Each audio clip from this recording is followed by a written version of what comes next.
Hi guys! Welcome back to our channel. For today's video is how to create an interactive dashboard Excel in 3 minutes.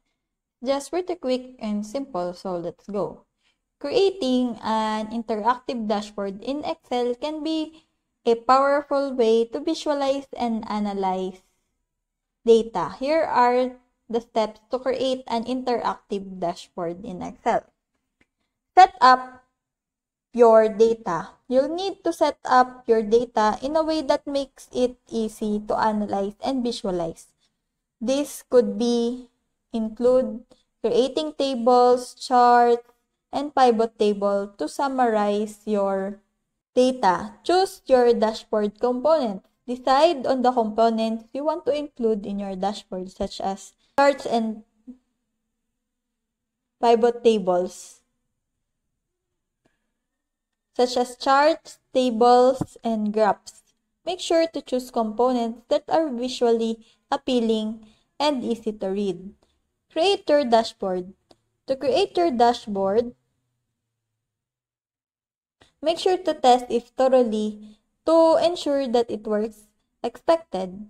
You may also need to refine your dashboard over time as you to gather feedback from users and identify areas for improvement. Add interactivity.